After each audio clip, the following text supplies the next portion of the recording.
साल दर साल का ब्यौरा देते हुए बताएंगे कि कैसे कांग्रेस ने हिंदुओं का मजाक बना दिया। 1950 में आया आर्टिकल 25।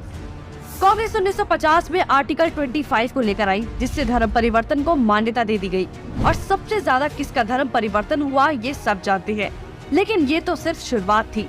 नेहरू 1950 में आर्टिकल 28 लेकर आए और हिंदुओं से धार्मिक शिक्षा का हक छीन लिया। लेकिन आर्टिकल 30 के तहत अल्पसंख्यक अपनी धार्मिक शिक्षा दे सकते हैं। धार्मिक शिक्षा के बाद निशाने पर थी धार्मिक संस्थाएं। 1951 में HRCE एक्ट, 1951 में Hindu religious and charitable endowment act लेकर आए। उन्होंने कारण दिया कि बड़े मंदिरों का रखरखाव सही से हो सके, लेकिन इसकी आड़ में कब्जे कर लिए, जिसके तहत भारत में मौजूद बड़े बड़े मंदिरों का प्रबंध सरकार ने अपने हाथों में ले लिया और मनमाने ढंग से इनकी संपत्ति का दुरुपयोग किया। और ये सिर्फ हिंदुओं के मंदिर पर लागू था, बाकी धर्मों या धार्मिक स्थल पर लागू नहीं था।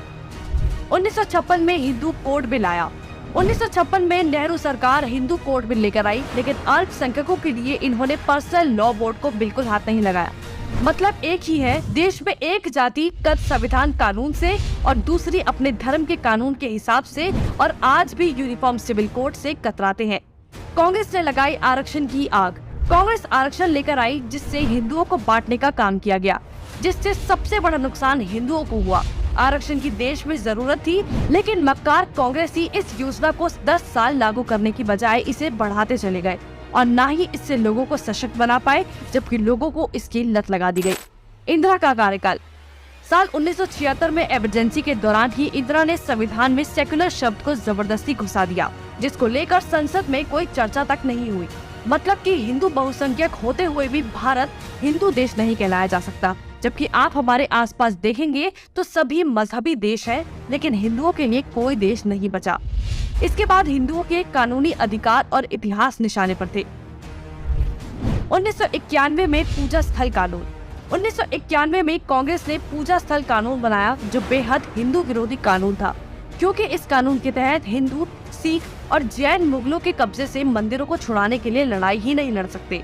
उनके पास दलील सुनने का कोई कानूनी अधिकार ही नहीं छोड़ा गया। हमने लाखों मंदिर और उनका इतिहास खो दिया। 1992 माइनॉरिटी कमीशन एक्ट। कांग्रेस ने अल्पसंख्यक आयोग अधिनियम बनाने के बाद अल्पसंख्यक आयोग बना दिया। ऐसा करके कांग्रेस ने धर्म विशेष के लोगों को स्पेशल दर्जा तो दिया ही, हिंदुओं को बांट दिया, जिसके तहत सरकार की हर योजना का सबसे ज्यादा फायदा धर्म विशेष के लोगों को ही मिलता है, जिससे कांग्रेस ने सांप को भी मार दिया और लाठी को भी नहीं टूटने दिया। मतलब साफ है, हिंदुओं को भी बांट दिया और धर्म विशेष के लोगों को भी खुश कर दिया। जब देश सेकुलर बना दिया तो मेजॉरिटी और माइनॉरिटी की जरूरत ही क्या थी। 1995 में वक्फ बोर्ड कानून। 1995 में वक्फ बोर्ड कानून बनाकर कांग्रेस ने एक और महापाप किया। वक्फ बोर्ड को असीमित शक्ति दे दी गई। आज स्थिति ये है कि वक्फ बोर्ड किसी भी संपत्ति पर दावा कर दे तो कोर्ट से भी कोई मदद नहीं मिलेगी। रेलवे और रक्षा के बाद संपत्ति के मामले में वक्फ बोर्ड देश में तीसरे स्थान पर पहुंच गया है। अब सिर्फ एक आखिरी बार बचा था, वो बार था राम सेतु एफिडेविट। राम सेतु एफिडेविट बनाया। हिंदुओं ने फिर 2004 में कांग्रेस को चुन लिया, तो कांग्रेस ने इसका इनाम देते हुए राम सेतु एफिडेविट बनाया और भगवान श्री राम के अस्तित्व को ही नकार दिया और काल्पनिक बताया।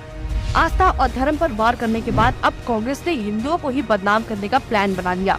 2009 में हिंदू आतंकवादी घोषित। 2009 में फिर से हिंदुओं ने कांग्रेस को चुना, तो उसके बदले में कांग्रेस ने हिंदुओं को ही टेरर घोषित कर दिया। कांग्रेस ने बहुत ही चालाकी से एक एक कर हिंदुओं के धर्म, अधिकारों और शिक्षा के अधिकार को छीन लिया, लेकिन हिंदू फिर भी कांग्रेस को नहीं समझ पाया। औरंगजेब ने हिंदुओं को खत्म करने के लिए तलवार का इस्तेमाल किया, तो कांग्रेस ने हिंदुओं को खत्म करने के लिए संविधान का इस्तेमाल किया। फिर भी कांग्रेस ही बोल रहे हैं कि लोकतंत्र खत्म हो रहा